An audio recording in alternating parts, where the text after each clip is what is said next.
Hello friends, स्वागत है एक बार फिर से मेरे यूट्यूब चैनल पर। और आज मैं आपके लिए हीट ट्रांसफर सब्जेक्ट से एक मोड ऑफ हीट ट्रांसफर भी बोल सकते हैं, रेडिएशन, एक नया चैप्टर स्टार्ट करने जा रहा हूँ। ये हमारा 5 से 6 लेक्चर में लगभग कंप्लीट होगा। तो ये इस चैप्टर का रेडिएशन का पहला ही आपका टॉपिक है। तो यहाँ से आपका फ्रेश टॉपिक स्टार्ट हो रहा है। आपको यहाँ से आप स्टार्ट करेंगे देखना तो आपको कोई प्रॉब्लम नहीं आएगी।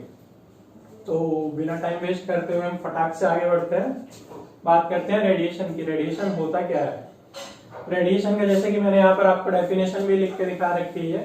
It is the mode of heat transfer which does not require any material medium for its propagation and hence occurs by electromagnetic wave propagation. Means क्या है, जो हमारा रेडिएशन होता है अभी तक आपने इससे पहले कंडक्शन और कन्वेक्शन स्टार्टिंग, जब हम सब्जेक्ट की स्टार्टिंग करते हैं तो एक बेसिक डेफिनेशन दी जाती है तीनों मोड ऑफ हीट ट्रांसफर के आपके, कंडक्शन, कन्वेक्शन और रेडिएशन। तो कंडक्शन और कन्वेक्शन में कहीं ना कहीं हमारा क्या होता है, कांटेक्ट होता है, कोई मीडियम होता है। कंडक्शन में मेटल टू मेटल कांटेक्ट होगा या मेटल में ही कांटेक्ट आपस में एक साइड से दूसरी साइड आपका हीट का ट्रांसफर हो रहा होगा। कन्वेक्शन में क्या है, कोई सॉलिड बॉडी होगी उससे फ्लूइड में या फ्लूइड टू फ्लूइड में आपका हीट ट्रांसफर हो रहा होगा। लेकिन रेडिएशन वाले केस में क्या है, हमें किसी भी मटेरियल मीडियम की रिक्वायरमेंट ही नहीं है। ये हमारा मैंने लिखा है वैक्यूम में भी हो सकता है। तो जैसे कि इसका बेसिक सा एक एग्जांपल, सबसे बेसिक एग्जांपल जो डेली लाइफ में हम लोग हमारी यूज होता है डेली, जैसे सन से जो हमारा हीट ट्रांसफर होता है अर्थ को, तो बीच में कोई भी हमारा मटेरियल मीडियम नहीं है, कोई कॉन्टेक्ट नहीं है। सन कितनी दूर है, अर्थ कहाँ पर है, तो ये जो हीट का ट्रांसफर हो रहा है सन से अर्थ, ये जो हीट ट्रांसफर हो रहा है ये कौन से मोड से हो रहा है हमारा, ये हो रहा है रेडिएशन से। तो it is the mode of heat transfer which does not require any material medium. और किसके थ्रू हो रहा है हीट ट्रांसफर आपका, ये हीट ट्रांसफर हो रहा है हमारा इलेक्ट्रोमैग्नेटिक वेव्स के थ्रू। जो सन से हमारी रेज जो आ रही है, इलेक्ट्रोमैग्नेटिक वेव्स, उनके थ्रू हमारी अर्थ पर जब वे स्ट्राइक होती है तो हीट ट्रांसफर होता है सन से अर्थ पर। क्लियर? तो यहाँ पर एक नेक्स्ट टॉपिक आपका लिखा है, all bodies at all temperature emits thermal radiation. हमारी कोई भी बॉडी हो, जैसे कि सन का टेम्परेचर तो बहुत ज्यादा होता है, वहां से इलेक्ट्रोमैग्नेटिक वेव के थ्रू हमारा क्या हो रहा होता है, रेडिएशन हो रहा होता है। लेकिन कोई भी बॉडी आप उठा लीजिए, कोई भी बॉडी या कोई भी मटेरियल, कोई भी मेटल आपके रूम में रखा है, कुछ भी है, उससे कुछ ना कुछ थर्मल रेडिएशन हो रहा होता है। कुछ ना कुछ उससे जो हमारी रेडिएशन एनर्जी है वो एमिट होती है, जरूर निकलती है उससे।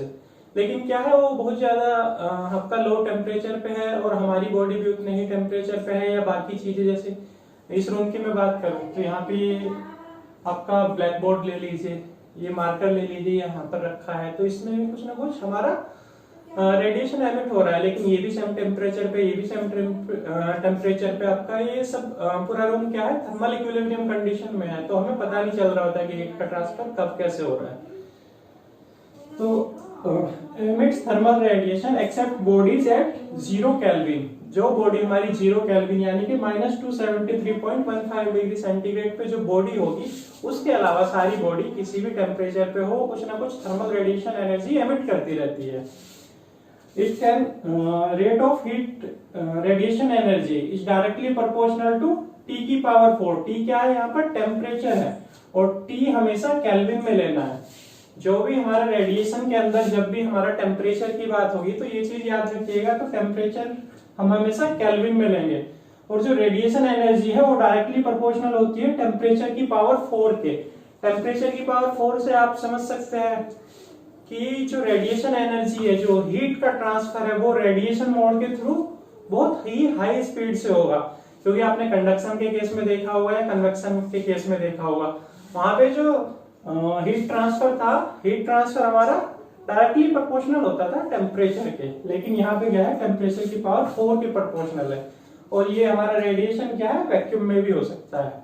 इसका मैं एक थोड़ा सा प्रैक्टिकल एग्जांपल दिखा देता हूँ आपको। तो अर्थ जो हमारा हीट का ट्रांसफर हो रहा है वो कौन सा मोड के थ्रू हो रहा है, वो हो रहा है हमारा रेडिएशन मोड के थ्रू।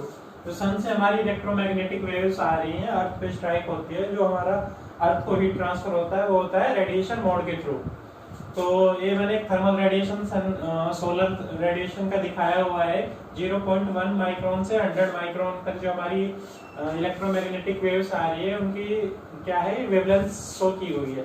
तो इसमें जो हमारी शॉर्ट वेवलेंथ होगी, जो इस साइड वाला पोर्शन है वो कहलाता है हमारा शॉर्ट वेवलेंथ रेडिएशन वाला पोर्शन। तो शॉर्ट वेवलेंथ में यानी कि लैम्डा की वैल्यू कम होगी, तो जितनी वेवलेंथ शॉर्ट होगी उतनी ही ज्यादा हमारी क्या होती है, उसका टेम्परेचर हाई होगा। जो हमारी इलेक्ट्रोमैग्नेटिक वेव्स होगी अगर वो शॉर्ट वेवलेंथ की होगी तो उनका क्या होगा, टेम्परेचर हाई होगा। जैसे कि हमारी इंफ्रारेड, एक्सरेज और अल्ट्रावायलेट रेज आती है, वो सब क्या है इस वाले रीजन में होती है, शॉर्ट वेवलेंथ रीजन में। फिर 0.3 माइक्रोन से लेके 0.7 माइक्रोन तक ये जो लिखा हुआ है, इस रेंज को मैंने क्या लिखा हुआ है, VL। तो इस रेंज की जो वेवलेंथ होती है VL लिखा हुआ है, विजिबल लाइट। VL का मतलब क्या है यहाँ पर, विजिबल लाइट। तो इस रेंज की जो हमारी वेवलेंथ होती है वो सारी क्या होती है, विजिबल होती है हमें। और जो जैसे जैसे हम वेवलेंथ की जो हमारी वैल्यू बढ़ती जाती है, माइक्रोमीटर में लिया हुआ है, वेवलेंथ को लैम्डा से रिप्रेजेंट करते हैं हमारी 100 माइक्रोन के साइड। ये कौन सी वेवलेंथ है, ये लॉन्ग वेवलेंथ का हमारी वेव्स है। जो ये रेज है ये लॉन्ग वेवलेंथ वाली है और इनका टेम्परेचर क्या होता है, लो होता है। तो जैसे कि यहाँ से क्लियर हो रहा है जो हमारा लैम्डा की वैल्यू क्या है, अगर लैम्डा की वैल्यू स्मॉल होगी तो टेम्परेचर क्या होगा, हमारा टेम्परेचर हाई होगा। क्लियर, इधर हाई टेम्परेचर लिखा है short wavelength, low temperature long wavelength. तो टेम्परेचर हाई होगा तो हमारी रेडिएशन एनर्जी जो कि डायरेक्टली प्रोपोर्शनल है टेम्परेचर की पावर 4 के, इसको E से भी रिप्रेजेंट कर लेते हैं, ये क्या होगी, वेरी हाई होगी। क्लियर, वेरी हाई क्यों होगी, क्योंकि ये डायरेक्टली प्रोपोर्शनल है टेम्परेचर की पावर 4 के। इसके अलावा जो होता है, एक मोड होता है कंडक्शन और एक मोड होता है कौन सा, कन्वेक्शन। ये तीनों मोड, ये तीनों तरीके से एक साथ साइमल्टेनियसली हीट ट्रांसफर हो सकता है। जैसे कि हम बात करते हैं सोलर पैनल की, सोलर पैनल या सोलर प्लेट लगी हुई होती है हमारी, तो उसमें सन से जो सोलर प्लेट को हीट मिल रही होती है वो होता है रेडिएशन के थ्रू। फिर उस प्लेट के ही एक एंड से दूसरे एंड पे या नीचे की साइड जो हीट ट्रांसफर हो रही होती है वो कौन से मोड के थ्रू होती है, कंडक्शन के थ्रू। और उस प्लेट को, वो प्लेट हमारी ऐसे ही बाहर छत पे लगी रहती है या कहीं पोल पे लगी रहती है, इसी टाइप से लगी रहती है, वो रेगुलरली हमारा जो एटमॉस्फेयर एयर के कांटेक्ट में या फ्लूइड के कांटेक्ट में रहता है, उसमें जो हीट ट्रांसफर होता है वो कौन से मोड से होता है, वो होता है कन्वेक्शन के थ्रू।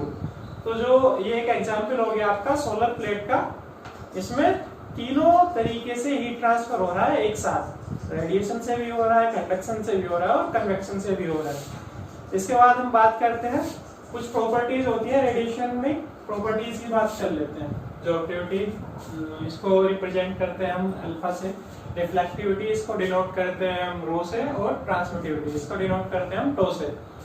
तो जैसे कि यहाँ पे एक फिगर बनाया हुआ है मैंने, ये प्लेट है, एक प्लेट है जिसके ऊपर हमारी कोई इलेक्ट्रोमैग्नेटिक वेव्स के थ्रू कोई रेडिएशन इंसिडेंट हो रहा है, रेडिएशन इस प्लेट के ऊपर वाला सरफेस जो है इस पे गिर रहा है। तो ये रेडिएशन जो गिर रहा है इसको मैं बोल रहा हूँ G। ये जो रेडिएशन एनर्जी है ये कितनी है, G। इसको सपोज मैंने माना है ये 100 यूनिट्स है, क्लियर है। तो ये हमारा 100 यूनिट्स इस प्लेट के सरफेस के ऊपर गिरा, जिसमें से कि हमारी कुछ रिफ्लेक्ट हो गई। रिफ्लेक्ट कितनी हो गई, 25 यूनिट रिफ्लेक्ट हो गई। इसको क्या मैंने काई से रिप्रेजेंट कर लिया, GR से, ठीक है। इसमें से कुछ हमारी आर पार निकल गई, इस पे गिर के पार निकल गई।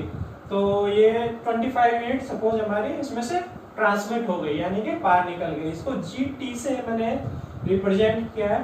तो इस प्लेट ने कुछ एनर्जी हमारी जो इसके ऊपर गिरी थी उसमें से कुछ एनर्जी एब्जॉर्ब कर ली। तो सपोज इसने कितना 50 यूनिट्स एब्जॉर्ब कर ली है हमारी, तो इसको मैंने रिप्रेजेंट किया है यहाँ पर GA से। तो कुछ एनर्जी जो टोटल एनर्जी थी उसमें से कुछ इसने एब्जॉर्ब करी, कुछ रिफ्लेक्ट कर दी और कुछ ट्रांसमिट कर दी, यानी कि कुछ तो इसके अंदर आ गई, कुछ इससे रिफ्लेक्ट होके दूसरी साइड चली गई और कुछ इसमें से पार होके हमारी निकल गई। तो ये जो तीनों एनर्जी है, जो इसने एब्जॉर्ब की, जो इसने रिफ्लेक्ट की और जो इसने ट्रांसमिट की, वो तीनों एनर्जी बराबर होनी चाहिए हमारी जितनी इसको मिली थी या जितनी इसके ऊपर गिरी थी एनर्जी, क्लियर है। तो एब्जॉर्प्टिविटी देखिए अल्फा, अल्फा क्या होता है हमारा, ये जितनी एनर्जी इसने एब्जॉर्ब की और जितनी एनर्जी इसको मिली उसका फ्रैक्शन, इसको अल्फा बोलते हैं। It is the fraction of energy it is the fraction of total energy which is absorbed by any surface और एनी बॉडी। तो कितनी इसने एब्जॉर्ब की 50 और कितनी मिली थी 100, तो कितना हो गया 0.5 और इक्वल्स टू मैंने लिख भी दिया है यहाँ पर रेडिएशन एनर्जी एब्जॉर्ब बटे total radiation energy incident upon surface, जिसको हमने जी से डिनोट किया है। ऐसे आपका क्या है रिफ्लेक्टिविटी है, रिफ्लेक्टिविटी को लिखा है रो से। तो रिफ्लेक्टिविटी में क्या हो जाएगा, it is the ratio of energy reflected upon total energy falling upon the body या फॉलिंग अपॉन प्लेट या फॉलिंग अपॉन सरफेस। तो ये हो गया हमारा रेडिएशन एनर्जी रिफ्लेक्टेड जी आर कितना था 25 यूनिट्स था और टोटल रेडिएशन एनर्जी जी कितना था 100 था। तो 25 अपॉन 100 0.25 इसका आ गया फ्रैक्शन, यानी कि रिफ्लेक्टिविटी क्लियर होगी क्या है। ऐसे ही हमारा ट्रांसमिटिविटी, तो कितनी एनर्जी हमारे पास टोटल आई थी और उसमें से कितनी ट्रांसमिट हुई उसका फ्रैक्शन हो जाएगा। तो रेडिएशन एनर्जी ट्रांसमिटेड बटे टोटल रेडिएशन एनर्जी, ये हो गया 25 अपॉन 100, इसका भी कितना हो गया हमारा 0.25, ये हो गया ट्रांसमिटिविटी। क्लियर है। तो ये जो हमारा अल्फा है, ये रो है और ये टो है, ये तीनों चीजों को अगर हम जोड़ेंगे तो ये जितना हमें मिल रहा होगा टोटल उसके इक्वल होना चाहिए। क्लियर है। ये जो भी प्रॉपर्टीज है, तीन प्रॉपर्टीज यहाँ पर दिख रही है आपको, ऑब्जेक्टिविटी, रिफ्लेक्टिविटी और ट्रांसमिटिविटी। ये हमारी वेवलेंथ पे डिपेंड करती है, सरफेस रफनेस पे डिपेंड करती है और किस चीज पे डिपेंड करती है, टेम्परेचर पे डिपेंड करती है। ये जो हमारी वेवलेंथ है, ये जो हमारी रेज आ रही है, किस टेम्परेचर पे है। क्लियर है। बात करते हैं हम आगे, हमारी कुछ बॉडीज होती है डिफरेंट डिफरेंट टाइप के, उनकी बात कर लेते हैं।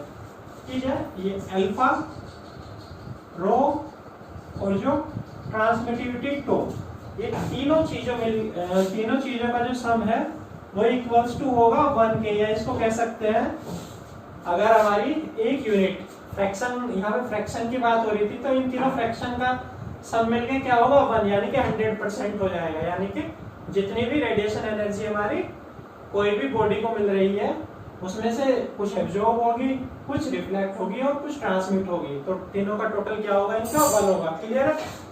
बात करते हैं कुछ बॉडीज की हमारी, जैसे कि बात कर लेते हैं ओपेक बॉडी। ओपेक बॉडी क्या होती है, ओपेक बॉडी में हमारी ट्रांसमिटिविटी टी क्या हो जाएगा 0 हो जाएगी ओपेक बॉडी में। ओपेक बॉडी के लिए क्या हो जाएगा alpha plus rho equals to 1, यानी कि जो बॉडी हमारी ओपेक बॉडी होगी उसमें से एनर्जी ट्रांसमिट नहीं होगी, वो या तो एब्जॉर्ब करेगी या वो केवल क्या करेगी रिफ्लेक्ट करेगी। ऐसे ही हम बात कर लेते हैं ब्लैक बॉडी की।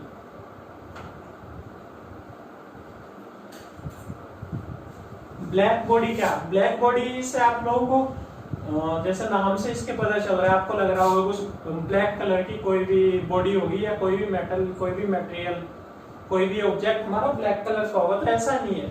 ये ब्लैक बॉडी लिखा है, खाली इसका नाम यहाँ से ब्लैक है, इसका मतलब ये नहीं कि ये कलर में भी ब्लैक होगा। ब्लैक बॉडी के लिए क्या होता है हमारी एब्जॉर्प्टिविटी अल्फा, ये 1 होता है। Alpha B for black body denote किया मैंने, तो जो एब्जॉर्प्टिविटी है वो इसकी 1 के बराबर है, यानी कि जितनी भी एनर्जी इसके ऊपर आएगी ये सारी की सारी एब्जॉर्ब कर लेगी, ना तो ये रिफ्लेक्ट करेगी ना ये ट्रांसमिट करेगी। तो इसके लिए रिफ्लेक्टिविटी भी क्या हो जाएगी हमारी 0 और ट्रांसमिटिविटी भी क्या हो जाएगी इसके लिए 0। इसका एग्जाम्पल कुछ ले लीजिए ब्लैक बॉडीज के लिए, मैं बता देता हूँ आपको, क्योंकि जैसा कि नाम का भी आपको डिफरेंशिएट क्लियर हो जाएगा। जैसे कि इसके लिए क्या क्या एग्जाम्पल हो सकते हैं, हमारा मिल्क है, आइस है, सन है, ये सब क्या है ब्लैक बॉडी का एग्जाम्पल है। सन को भी क्या कंसिडर करते हैं, ब्लैक बॉडी कंसिडर करते हैं। ब्लैक बॉडी जो होती है उसकी एक और प्रॉपर्टी होती है, ये सारी की सारी एनर्जी एब्जॉर्ब तो करती ही करती है, इसके अलावा ये क्या है एमिट भी, इसकी जो हमारी क्या होती है एमिसिविटी जो होती है, एमिसिविटी ब्लैक बॉडी की वो भी 1 होती है, यानी कि ये गुड एमिटर भी होती है।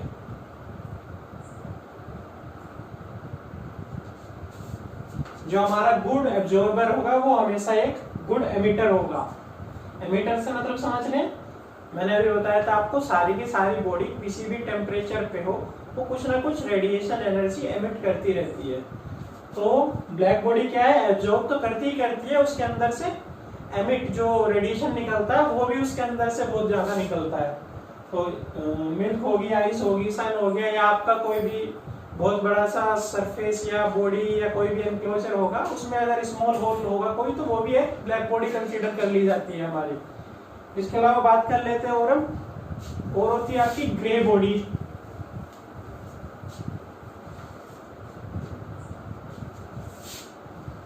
इससे पहले कर लेते हैं ब्लैक बॉडी के बाद बात करते हैं व्हाइट बॉडी की। व्हाइट बॉडी क्या है, जैसे कि ब्लैक बॉडी का एक और एग्जांपल बता दूं मैं आपको। ब्लैक बॉडी जैसे कि गर्मी में मना किया जाता है हमें कि हमें डार्क कलर के या काले कलर के स्पेशली कपड़े नहीं पहनने चाहिए, क्योंकि हमारे ऊपर जो भी सनरेज आएगी तो वो क्या है, उससे जो एनर्जी होगी वो सबको एब्जॉर्ब कर लेगा, उसकी वजह से हमें ज्यादा गर्मी लगती है। सेम एग्जांपल, सेम उसका अपोजिट जस्ट क्या है आपका व्हाइट बॉडी होता है। व्हाइट बॉडी क्या करता है हमारा, ये जितने भी रेडिएशन एनर्जी इसको मिलेगी उसको क्या कर देगा, ये रिफ्लेक्ट कर देता है। इसकी रिफ्लेक्टिविटी होती है 1 व्हाइट बॉडी की, यानी कि ये ना तो एब्जॉर्ब करेगा और ना ही ये ट्रांसमिट करेगा। क्लियर है? इसलिए आपको कहा भी जाता है गर्मी में क्या है, व्हाइट कलर के कपड़े पहनिए। व्हाइट कलर के कपड़े पहनने से क्या है, जो भी हमारे रेडिएशन एनर्जी या जो भी सनरेज हमारे ऊपर आ रही होगी उससे क्या है, वो सब रिफ्लेक्ट होके चली जाती है, यानी कि उसमें से हमें बहुत कम हीट एब्जॉर्ब होती है। प्रैक्टिकली बात करें तो यहाँ पर हमारी कोई भी ब्लैक बॉडी वैसे पॉसिबल नहीं है जो कि 100% एकदम रेडिएशन एब्जॉर्ब कर ले। 99% तक हमारे पास बॉडीज होती हैं जो 99% जो रेडिएशन उसके ऊपर गिर रहा है उसको एब्जॉर्ब कर लेती है, बट 100% कोई भी प्रैक्टिकली पॉसिबल नहीं है। ऐसे ही सेम व्हाइट बॉडी के केस में कोई भी ऐसी बॉडी नहीं है जो बिल्कुल 100% रिफ्लेक्ट करती हो। व्हाइट बॉडी हो गया आपका, एक होती है फिर आपकी ग्रे बॉडी।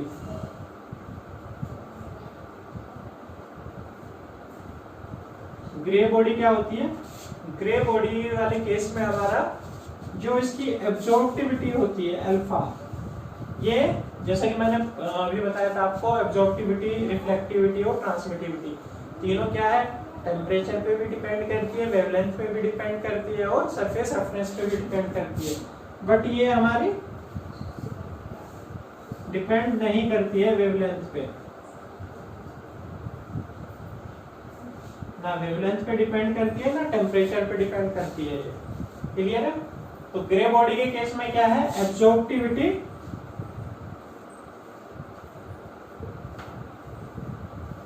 हमारी वेवलेंथ लैम्डा और टेम्परेचर टी दोनों पे डिपेंड नहीं करती है।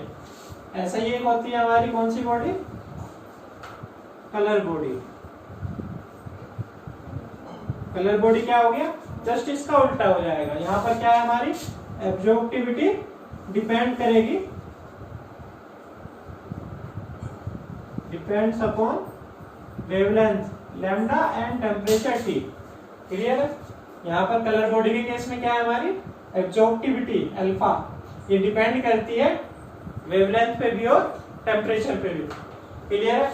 ये कुछ प्रॉपर्टीज थी। इसके बाद हम नेक्स्ट लेक्चर में बात करेंगे लॉज ऑफ रेडिएशन, कुछ रेडिएशन के लॉ है उनकी बात करेंगे। Okay, thank you.